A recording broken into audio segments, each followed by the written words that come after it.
how to get more schedules as a DoorDash dasher. So here I'll just refer us to this article.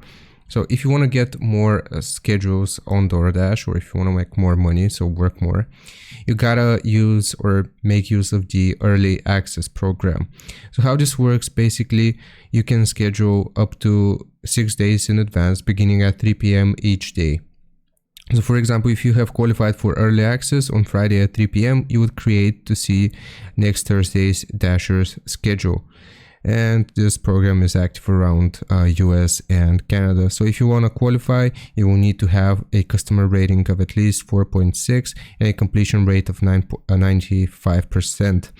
And here you can read the rest of the information. So basically, what you want to do is set an alarm. So before 3 p.m. each day, you want to set an alarm, and then you can schedule your shifts for the upcoming week. So 6 days in advance. So just set an alarm. You want to open up the Dasher app, and then you can get more schedules that way if you are first to schedule the shifts. So I hope this makes sense.